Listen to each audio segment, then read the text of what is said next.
All right, what's going on, everyone? Joined today by Alex Hollins to talk about air power in Ukraine. Alex, thanks for taking the time to do this, man. Hey, I'm psyched to be here. I love your content. I watch your stuff all the time, so it's cool to get to talk to you on camera like this. Probably best if you just start out. Would you mind just a quick introduction, what you do, what you've been up to? I think most people might know you as the air power guy from Sandbox. Yeah. So I host Air Power on the Sandbox YouTube channel. I'm also a defense technology journalist. I've been one for about 5 or 6 years now. Prior to that, I covered policy with a focus on the Pacific primarily. Prior to that, I was a U.S. Marine for about 7 years. I didn't do anything really cool. I was not a door kicker, but I got medically retired for blowing out my knees. And so this is sort of how I got to stay in the mix of things by covering this stuff and sort of bringing my perspective from my time in uniform to what I do now. You know? Did you have any connection with air power when you're in the Marines? No, absolutely not. I found my way to air power unintentionally. So when I first got out of the Marine Corps, I was medically retired because I blew out my knees. I had a bunch of surgeries, and the Marine Corps was just tired of putting me back together. And so I had no idea what I wanted to be when I grew up. So I went to college at Framingham State to get my bachelor's degree. And while I was there, I found my love for writing again. I'd always really enjoyed writing. I never really saw it as a career path. I thought it was like, maybe I can write a novel on the side or something like that. And while I was in college, I had a blast with writing, but I was focused primarily on fiction until I graduated, and I went and got a job with a defense contractor in aviation as an HR guy, which was not the right job for me. Foot in the door, I guess, right? Yeah. At the time I was thinking in the Marine Corps, I did administration. So I was like, this is sort of similar. I'll step into this. It is not the same. It was not a comfortable environment for me. And I did that for about 7 months. And then my mother-in-law passed away pretty abruptly. And my wife and I, she was a corporate recruiter for technology firms. And I was an HR guy for an aviation technology firm. And we were miserable. And we realized, oh, hey, you can have a job that you hate and then just die one day. That's absolutely something that can feasibly happen. So I told her I'd really like to pursue writing as a career. And that meant downsizing our life because, I was just coming off of active duty and then a good HR job in corporate America. So we pretty much threw away everything we owned, moved out of Massachusetts down to Georgia, where I used to work in racing, so I could do some consulting for some racing teams just to keep the bills paid. And I was really lucky. I got my first job as a journalist just about when I was finishing grad school. So I was already in that research and writing mode. And I was able to just sort of move straight into that. My first journalism job was at a special operations specific outlet. So I had the opportunity to work with all special operators, which was incredible for me. It gave me a glimpse into how foreign policy really is enacted at the pointiest end of the spear. A lot of times in special operations, these guys are making what amounts to foreign policy decisions in the moment sometimes, things that could plunge the nation into war or that could affect the way the nation is perceived by its peers or competitors. And that sort of broadened my scope into how I thought about what the military really does. And so while I was there, I ended up being assigned the Pacific right around when North Korea was really investing in ballistic missile tests. Yep. And I sort of found my way through, to be honest, covering those ballistic missiles at first, technology, defense tech. And my break, I would say, in defense tech was when Popular Mechanics reached out and asked me if I would cover China's Air Force with a similar analytical approach. And so that was my first feature for PopMech, was diving into the foreign platforms that most of China's tactical jets are based on. And I fell in love with aviation because of, this is going to sound really cheesy, but there's some real heroism that you can find in the engineering behind aviation. It's the perfect example of how you can dump a bunch of money into defense in an effort to prevent a war from occurring. These are really high profile platforms. Everybody in the world knows about and debates their capabilities, and that has a real deterrent effect. And as I'm sure you can relate to, my experiences, I never saw direct fire combat, but I deployed to a number of countries that were in tough situations. War is bad, right? Sometimes it's unavoidable, right?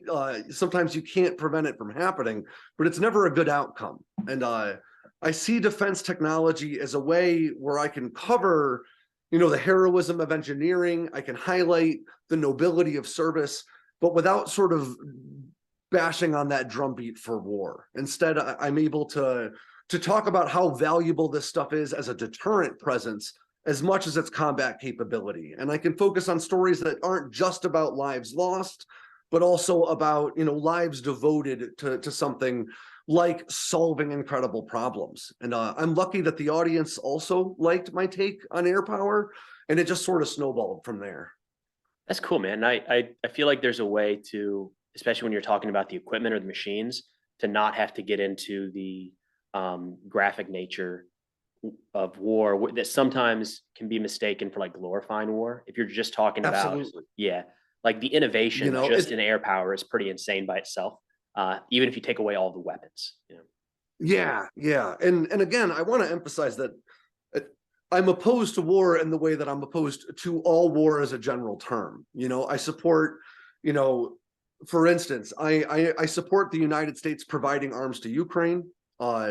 Objectively, I realize that as a journalist, I should probably be wary of saying things like that, but I'm still a person, So while I do not like war, I understand that sometimes it is, it's a fundamental element of human nature. And when that happens, you want the good guys to win, I imagine you're looking at this war similar in the sense that I really kind of got drawn to it through military history. Reading all these military history books focused on a lot of World War II. And this, for the first time, felt like we were actually watching a conflict play out like that, where you can see units move on the battlefield and you can kind of predict where they're going to go, even if you get it horribly wrong. Like you couldn't do that in Iraq and Afghanistan after the initial invasion. Were you paying much attention to Russia in terms of Russian air power prior to this conflict, or has that spiked? What's that look like? So I've been covering Russia pretty extensively for a few years now, in large part because a few years ago I wrote a book called The Perception Wars: How Influence Shapes Conflict, and it was really focused on information operations, gray zone operations, and Russia obviously devotes a great deal of time to that. Russia calls it new generation warfare, is sort of their term for gray zone operations within their doctrine, and so I'd been covering the way that Russia, for instance, the Su-57 is a great example of this. They focus on really high profile programs that they hope will draw in foreign investors, but that don't actually exist in any real numbers. There's only 16 Su-57 airframes in the world. 12 of them are hand-built prototypes. Only 4 of them are production jets, but they tend to get covered. What's the comparison there to the US? Like if you were to say that's like this aircraft. Great question. So the Su-57 is Russia's 5th generation stealth fighter. How stealthy it is subject to some debate. It's not as stealthy as America's stealth platforms for a number of reasons, but it is designed to limit observability. And so Russia's got 16 total airframes. I would normally only count 4, but they put those 12 hand-built prototypes into service. They deployed them to Syria to stir up publicity. So I do count them to give Russia the benefit of the doubt. Conversely, the United States has 450 or so F-35s and 186, maybe 150 operational F-22s. So exponentially more 5th generation platforms. Why? But you'll often hear. Yeah, go ahead. Sorry. Why does America have so many more? No, yeah. Why? If Russia, it seems like one of those things where if they reach the threshold of having that capability, even if it's 50% of what whatever that number is, why did they stop at 16? Why not continue to build that out? So the real problem is how hard it is to build a stealth aircraft. The production tolerances on a stealth platform are so incredibly tight. So, an airplane's skin on the fuselage are basically metal panels that are married up to one another and usually riveted into place or some other method. that gap between those body panels has to be absolutely tiny in order to not produce a radar return. Any gap, any seam, any visible rivet is going to produce some sort of radar return that will compromise your stealth to an extent. No aircraft is invisible on radar, but stealth is sort of, when we're speaking strictly in radar, it helps to think of it as a spectrum. Every aircraft falls on that observability spectrum somewhere. You've got the Goodyear blimp over here, you've got the F-22 over here, and then everything else sort of falls somewhere in between. It is really hard to build an aircraft with those exacting tolerances. It costs a fortune. Sure. Okay. And that's the reason why Russia's struggled to build them in any real numbers. They have built 5 production Su-57s, but the first one crashed immediately after takeoff once it rolled off the production line floor. So they were down to just 4 production models. It is hugely expensive, very time consuming, and the quality assurance level also has to be really high. You've got to kick a lot of things back. The United States has sort of got this down to a science because we've been doing it since the 80s, and it helps that the US's secret weapon in all of these endeavors is a big pile of money to burn, right? That's really what limits every nation from fielding its own stealth fighter. The overall shape, like a radar wicking shape, isn't necessarily that difficult to discern. You could put a poster of the F-22 on your wall, copy it, figure it out, and produce an airframe that looks like it. But building that in numbers is incredibly difficult to do. From there, maintenance is also very difficult and very expensive. Radar absorbing materials are a huge part of stealth. It's the skin on a stealth fighter. And modern RAM, radar absorbing materials, are rated to absorb upwards of 70 to 80% of electromagnetic energy that hits it. So radar waves that hit it, the F-22 or the F-35 can absorb 70 to 80% of those radar waves and then dissipate it as heat through its skin. But RAM is really susceptible to damage from friction, heat, seawater, basically everything that a jet will run into in combat. That's why it costs so much to maintain F-35s and F-22s, and it's why other nations tend not to operate very many stealth aircraft. I mean, it's insane that this stuff exists at baseline. It's mind-boggling, and the science that goes into it, the material science, is the biggest part of stealth and hypersonics, and it's the least discussed because it's kind of the nerdiest. Oh yeah, for sure. So did Russia, if they're not putting resources historically into that 5th generation or the newest cutting edge aircraft, did those resources flow elsewhere? Like, did they ramp up a lesser That's aircraft? A super important question. It's not that they allocated those resources elsewhere, it's that they didn't have them to begin with. Okay. Russia's annual defense budget usually floats at around $64 billion a year, which is on par with like the UK, for instance. But Russia's military footprint is significantly larger than the UK's when you think number of tanks, artillery, troops. So Russia tries to present this image of a technologically advanced military in order to be the arms supplier for everyone on America's naughty list. They want to offer their equivalent of the F-35 to people that can't buy the F-35. They want to offer their equivalent to the HIMARS to people who can't buy the HIMARS. But in order to do that, they kind of have to cut corners everywhere else because, the US will devote $800 billion to its defense apparatus this year. Russia will devote 64, maybe 74 this year. They just can't compete on a one-to-one level. So they focus a lot on building a handful of exotic platforms, whether it's the T-14 Armada tank or the Su-57. The Checkmate was a big announcement last year.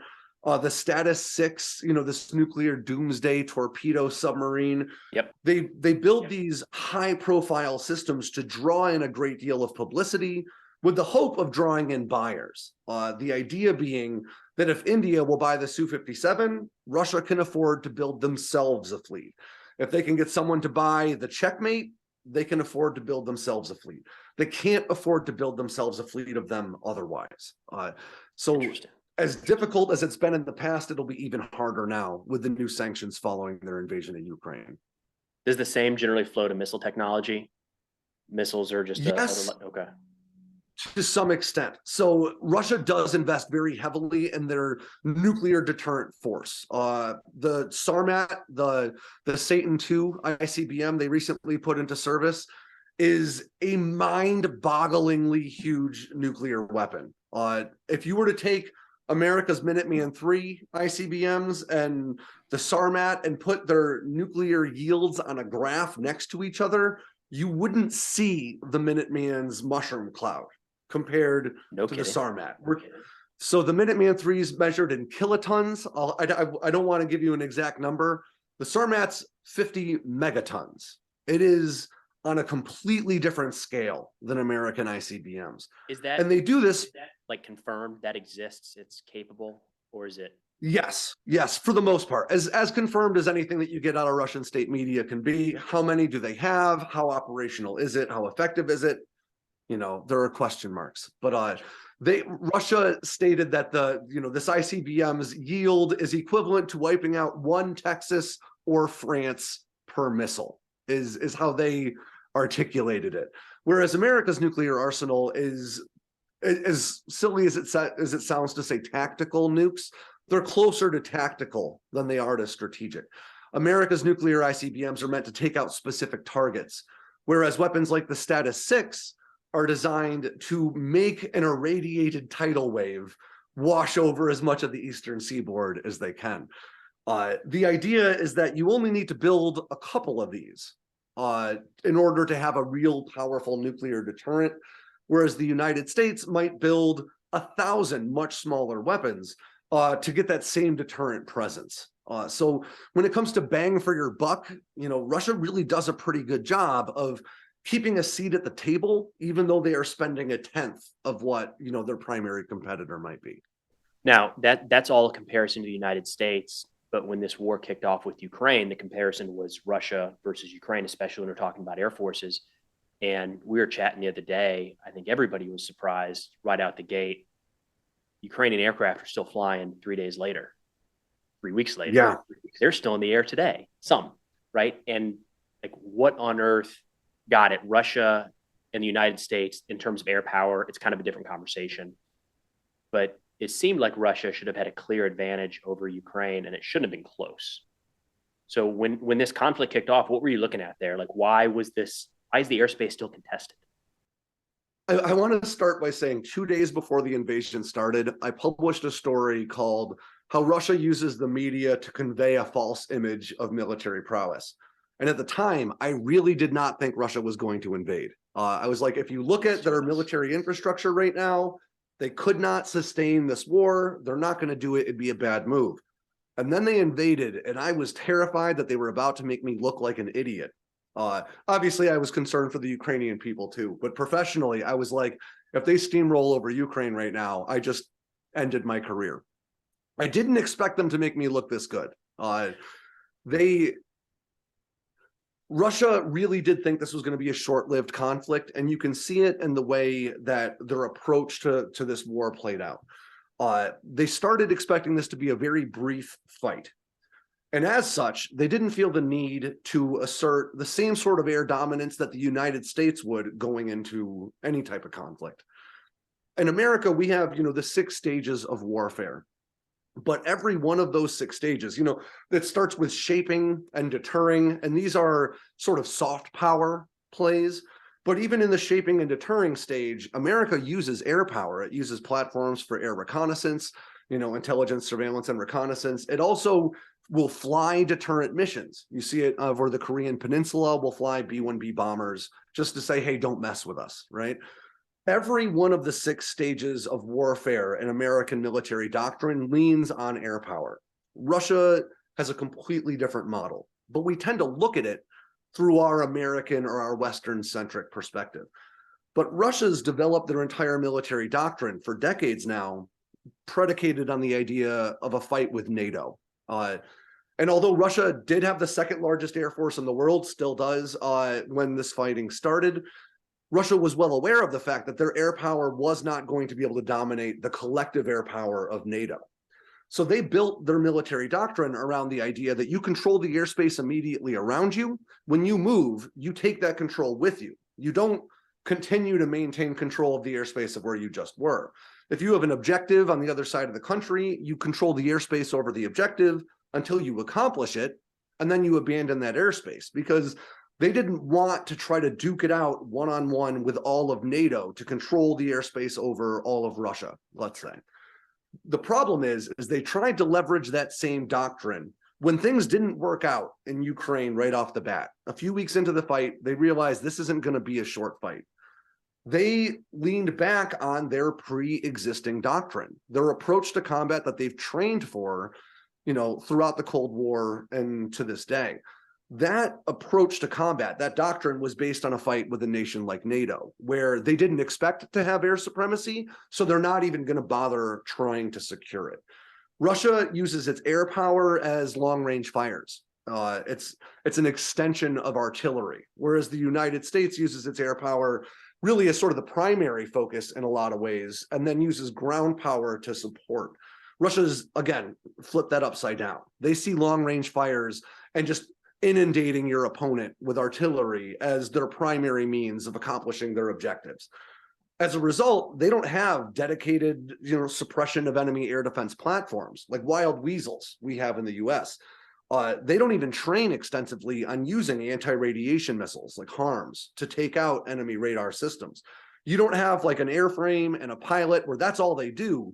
You just have, go ask Reggie to throw this anti-radiation missile on his Su-34 and see what he can do. This might be the first time he's ever tried. What difference does that make, though? Is that drastic? If you go up and say, I want you to attack this compound versus this tank, you're using the same general tactics, but to use an anti-radiation missile, to use one of those how different of a mission set is that for the pilot? That's a great question. I think that the best way to describe it would sort of be going on a suppression or a destruction of enemy air defense mission is sort of like a Wild West shootout, as compared to a traditional airstrike where you might be hoping to be going into pretty much uncontested airspace. If I'm in a Su-34, a Su-34M is a Su-27 based aircraft. You can sort of think of it as our Strike Eagle. It started out as an air superiority fighter, but then was given a bunch of stuff to make it really good at attack missions. It's a really good, capable platform. So you take that Su-34 and you want to go take out some tanks. The tank's ability to fight back is fairly limited. If you take that same Su-34 and you want to go take out an air defense system, your intent is to fly within range of that air defense system so that it activates its radar to get a target lock on you. That radar is what draws in your anti-radiation missiles. So you're trying to get them to paint a target on you for you to engage them. And the whole idea is to shoot them before they shoot you. It really is sort of an Old West gunfight. You need to be extremely capable and competent with your platform. You need to know the weapon system very well in order to survive that sort of mission on a regular basis. And that's why we in the United States use specialized platforms. Now we use F-16s, often with half-glass treatments, which are effectively that same radar-absorbent material we put on stealth fighters. We slap them on F-16s as well to dramatically reduce that F-16's radar return. And just to give them that. Trained at that. And those pilots do nothing but that. That is their career. So every time they go up and they fly missions, training missions, they are training for this specific job because it's a gunfight. It's a very different type of combat if you're flying any other, air to surface mission. Russia doesn't specialize in that. And as a result, it's really tough for them to go after these air defense systems. But even when they do, they only go after them for those limited objectives. I want to take this airspace for the next 3 days, but then I'm going to abandon it again. And if we need it again next week, we'll have to go take it again next week. And that entire approach to warfare has clearly just proven to not work. And I would contend in any modern large-scale conflict, it really won't work, but especially with drones and everything else in the mix, there's no sanctuary in warfare anymore. Drones have really proven that. You can use low-cost drones to engage targets deep behind enemy lines with a relative high success rate, even with advanced air defense systems on the map. their approach to warfare is really just sort of a Cold War based concept that doesn't hold up in the modern era. It's interesting. I'm trying to think of what the adaptation is, because Russia has adapted in some senses since Absolutely. the start of the war, right? I feel like we tend to under recognize that in a lot of ways and think that they're the same military that stepped into Ukraine in And they February. certainly aren't. That's Yeah. 100% true. Yeah. Yeah. But it doesn't sound like their air fight has changed all that much. And it's such a different aspect too. Like when you're talking about offensive maneuver on the ground, trying to take a defensive position in the Donbass, you potentially have a lot of opportunities to do that in a lot of ways to shape the battlefield. When you're trying to conduct a strike mission with one of your fifth generation fighters or whatever it might be, you don't Yeah. get a lot of opportunities at that. So maybe there's not as many iterations to learn. I don't know. I think a big part of it is the limitations that they were running into prior to the conflict in terms of seat time for their pilots. You know, that's something that doesn't get discussed much, but is a huge player when it comes to when it comes to combat efficacy. The United States, we do well at this. Sometimes we don't do as well other times, but we tend to have more seat time per month required of our pilots than most other developed nations. And that's one of those things that can really have a huge effect. I mean, when you think about, driving your car every day, if you're a guy like me who works from home, I might not drive for a week. If you don't drive for a month, when you go back and get in your car, it takes a minute, right? You're getting back into the swing of things. Or another example might be if you drive automatic, but you borrow your buddy's car, that's a stick. It takes a minute to remember how to do what you're doing. Now imagine doing that at the hairy limit of the platform's capability with people shooting at you. You've never done it before. You only fly this aircraft maybe 4 hours a month. You've been in the military for 3 years. So at this point, you've got a whopping 200 hours of seat time. And now you're going to go fly into a combat situation and try to do something like launch anti-radiation missiles that you've never done before against targets that you don't know where they are in a really tough situation. Cognitive load is a big deal for pilots. When you're driving down the road, you've got to pay attention to what you're doing. If you're texting, you might crash. In an airplane, you've got that on a whole other axis of movement, but you do have to text while you drive. You do have to maintain your avionics. You've got to be looking for potential targets. You've got to be sticking to your tactical plan. A lot of pilots, you'll see they have notebooks or iPads on their thigh that they're using to keep tabs on things, aside from all the avionics that you have in front of you. And it's important to note, Russia's platforms, for the most part, haven't been updated. So we're not talking about 4 big iPads like you see in modern American fighters. We're talking about 60 plus gauges. A lot of these guys are using commercial GPS units that are taped to their I've seen some of those cockpits. pictures, yeah. Before the fighting kicked off, you'd see Tu-95 bombers using slide rules to help with navigation. These guys are doing a lot while they're flying, and they're doing that while being shot at by all different types of surface-to-air weapons, sometimes small arms, whatever it may be, depending on your altitude. There's a lot to keep track of, and Russia's lack of training is playing a huge role in that. They can't fix that now, which is part of why you haven't seen that change. But also a lack of precision ordnance, which also plays into that training. It means that they can't use precision ordnance as much as they'd want, but it also means that most of these pilots haven't trained extensively with precision ordnance, again, because of the limited stockpile they've got. I want to get back to that precision ordnance piece, but when you look at the ground war, which is just the part I'm more familiar with, you see that Russia fell back on a lot of older equipment. They're using D-20 and D-30 howitzers. They're using Grad, BM-21. These are 50, 60-year-old weapon systems, because it's an artillery war, and you can they're not as, the D-20, D-30 is not the M777, but it still fires around. Kind of the same thing when it comes to tanks. Everything's not a T-90. You're seeing some older models out there, but it's a tank. Is that happening at all with Russia's Air Force, where instead of a lot of the newer stuff, they're falling back on older models they might have stockpiled? Yes and no. They've had some limited success with newer platforms, but they've had bigger setbacks with those more modern platforms. A great example, I think it was in July, Russia shot down one of their own Su-34Ms. Now, there are maybe 9 of these aircraft, these modernized Su-34Ms that exist, and Russia paid a fortune for them, $100 million plus for each of these aircraft. 2 weeks after they took delivery on one of these Su-34Ms, they shot it down themselves with friendly fire. They have a lot of trouble deconflicting friendly from enemy aircraft, in an entangled battle space. As a result, we've really seen them limit the use of high dollar, high profile air platforms over Ukraine within Ukrainian airspace, to mitigate the risk of losing them. I think I actually saw you mention this on TikTok, maybe even today, that a lot of times Russia's bombers are launching cruise missiles from within Russian airspace. They're not entering Ukrainian airspace because it would be too big of a risk to lose one of those high dollar platforms by flying it over Ukraine to launch missiles or to drop bombs. We may eventually see them doing that, but when they start doing it, it'll be a sign that things are not going well for them, especially in terms of the munitions they've got set aside for this conflict. Is there a scenario where Russia says enough already? We're not going to mess around with the air war because they're not. I mean, they've got. I guess it depends where you read and what you read, but the S-400, supposedly pretty capable. Plenty of air defenses with the S-300. Ukraine generally isn't flying into their airspace, and I think most NATO aircraft are probably hesitant to fly over Russian airspace.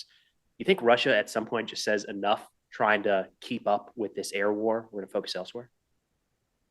I don't think so. I think that Russia's learning the hard way that without control of the skies, at least immediately around you, you're in a lot of trouble in modern conflict. Like I said about that, there's no sanctuary in warfare anymore in the drone age. The S-400 is a very capable air defense system. I don't want to discount that. It isn't as capable as perceptions of it tend to be, but to be honest, that's because air defenses in general aren't as capable as we tend to perceive them to be. So Russia's S-400 uses the Nebo-M radar, which is actually 3 different radar arrays that are all networked together. So it uses low frequency and high frequency arrays. The reason for that is that stealth fighters, for instance, are actually generally totally detectable on low frequency radar arrays. Those low frequency arrays don't have the image fidelity to guide a weapon into a target. You can't get a weapons grade lock with those arrays, but there's a stealth fighter in the neighborhood. You just can't target it. Those high frequency arrays can get a target grade lock, but that stealth fighter or whatever fighter it may be needs to be close enough for you to get it. So they use those long distance, low frequency arrays to sort of aim their high frequency arrays so that the minute you can get a target grade lock, you've got one. There's no search time. It's a really competent system, but it is still limited by the laws of physics. As one good example, the S-400 can't do anything beyond the horizon unless it's networked to AWACS or some other system that's got a line of sight beyond the horizon. Otherwise, the S-400 is just as good as anything else beyond line of sight. It's worthless. That's the reason why cruise missiles have been very effective, as well as low-flying drones, because you can fly low enough with a cruise missile or a drone that the S-400, if it's there, won't even see you until you're really close. And if you're moving at a good clip of speed, it won't have enough time to find you before they take that system out. You need aircraft in the air for even those advanced integrated air defense systems to work. Without AWACS, the S-400 is limited to line of sight just like any other air defense system. So without fighters in the air to protect those AWACS are easy targets, and it just kind of cascades from there. Let's go back to the precision munitions, because that's something that I feel like has been in the news a lot. How would you best categorize that? Is it that they didn't have a lot to begin with? Is it that they used more than anticipated? Would you just mind hitting on that? Both. Okay. One big thing that a lot of people don't realize is that, number one, precision guided munitions cost a fortune. In America, we tend to discount that because our defense budget is so high that, $70,000 for a GPS guided one shell for, the howitzer, no big deal. That's a big deal when you have 1/10 the defense budget, right? So there weren't as many as they needed to start with.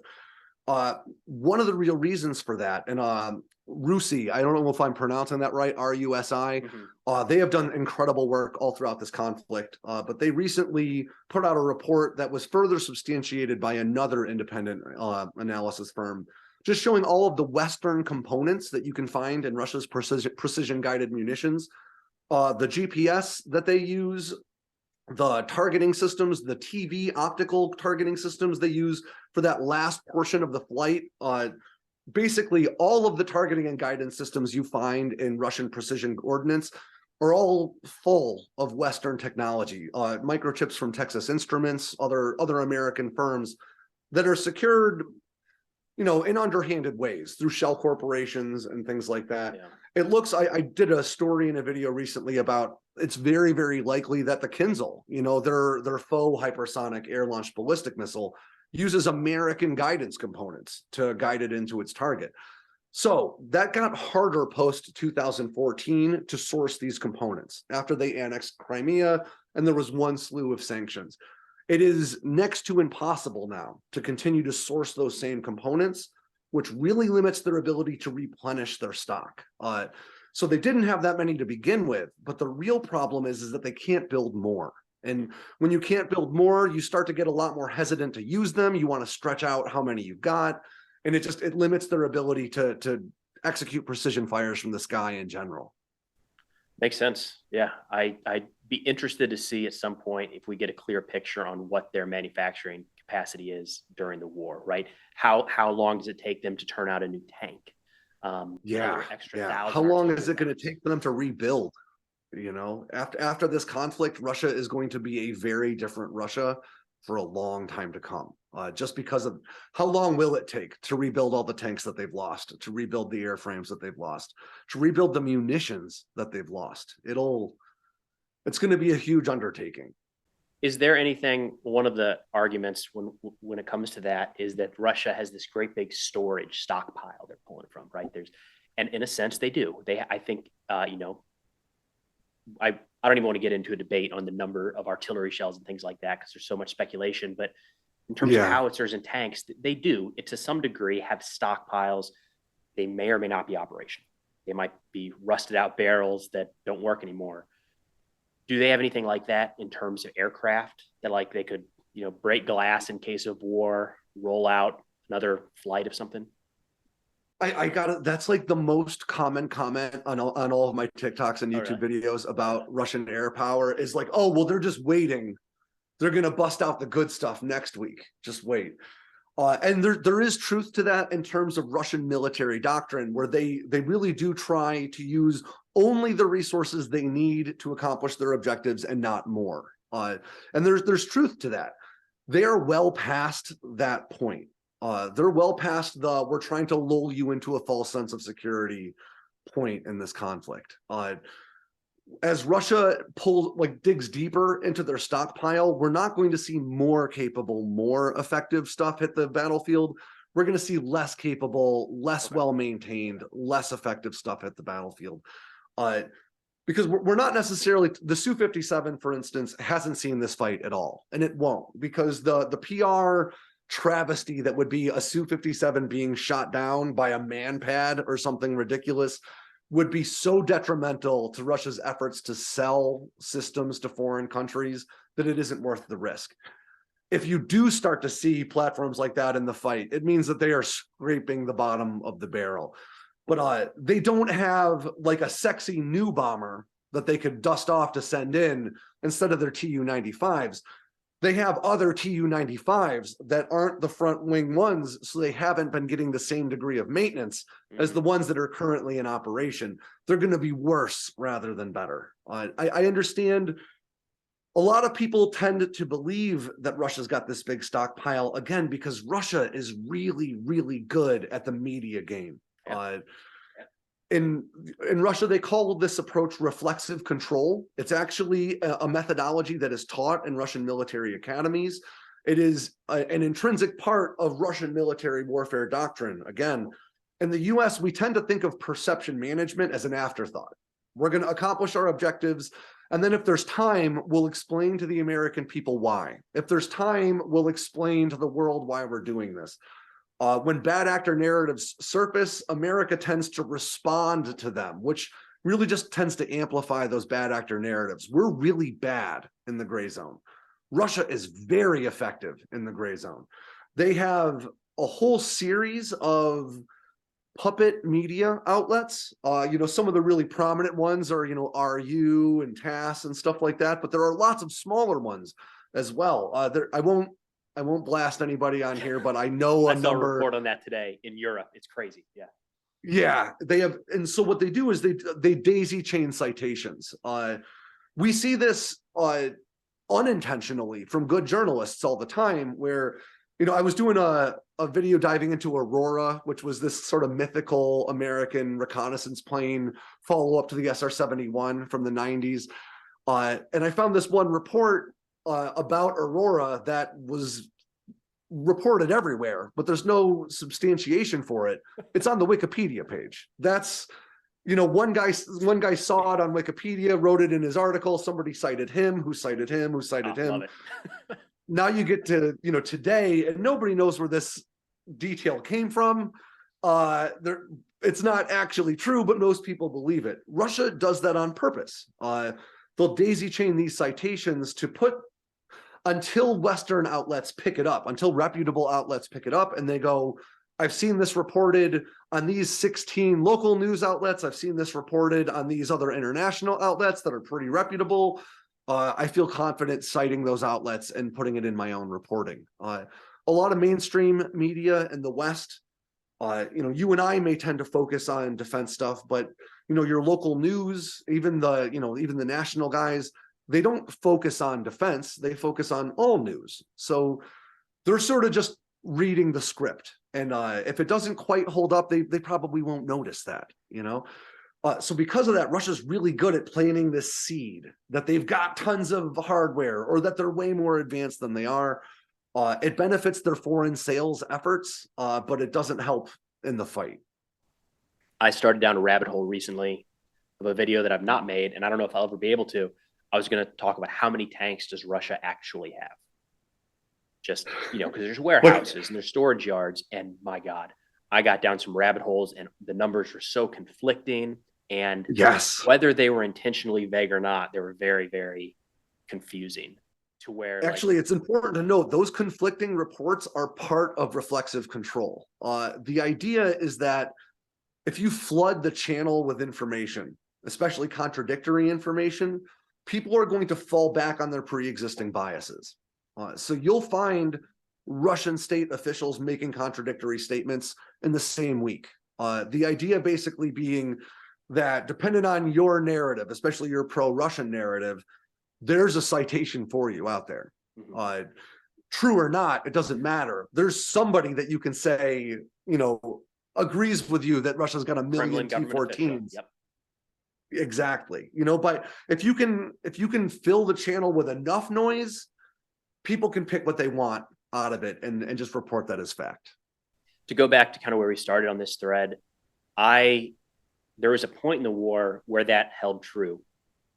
Somebody could say, yeah, but wait, the new stuff hasn't gotten here yet, or the whatever, like this warehouse hasn't been emptied yet. And there have been points throughout the war where I've thought that's true. Pretty early on in the war, we weren't seeing bombers. There hasn't been a whole lot of Russian bomber use in the war. Like, okay. But now here we are 9 months in. It doesn't, to me at least, on a personal level, it doesn't hold water anymore. Like, what would you have been waiting for if there's a warehouse of 20,000 tanks? I got a place you could use it if, There is one. So I agree with you 100%. The one exception I would say is that Russia does still have the ability to effectively carpet bomb Ukraine that they haven't leveraged yet. They've got, enough bomber airframes. They have enough dumb bombs, enough non-precision ordnance that if they wanted to return to a World War II style, just wipe it all out, a war of complete attrition, they probably could do a great deal of damage. They'd lose a lot of bombers in the process. Any international support that they may have would dry up. Even China, who, they've been kind of at arm's length, but China and Russia's relationship is valuable to China still. You will start to see even China, come out against Russia if they were to do that. But it is still an ace they have up their sleeve. I don't want to present this image that Russia's defeated already. That's fair. Yeah. There is a lot of really fierce fighting left to be done. Russia's got a ton of combat power in country, and they've also got a ton of air power left in reserves. It's just not modern air power. Russia's got a ton of 20th century hate that they could still, deliver to Ukraine if they saw fit. I hope that the strategic implications of doing so still outweigh the strategic value or the tactical value in the minds of Putin and other Russian planners. But I want to be clear that Russia still has the capacity to do, a ton of damage to Ukraine's infrastructure, its civilian populace. I hope that we don't see it happen. That's a really good point. I'm glad you brought that up because it is easy. I was starting to go down that get down that slide, and it's easy to get there where they couldn't do this, they couldn't do that. This isn't happening. They're making up these numbers ipso facto. Yeah. They might as well surrender. But you're right. There is a lot there. And that's not, and you didn't even touch on their nuclear arsenal, which is a whole nother conversation about devastation that could be brought. Yeah, it's worth keeping in mind. Hopefully it's close to over. Well, we could probably go for another couple hours, but maybe we'll just leave that for another time. Alex, appreciate you taking the time, man. I'll put all the links down in the description below, but where can people find you? How can people connect with you? Yeah, please make sure to check out our YouTube channel. It's just Sandbox with 2 X's. I do a video on air power every week. You can also find me on TikTok at AlexAlex52. You can find me on Twitter at the same name. And please check out sandboxnews.com every day.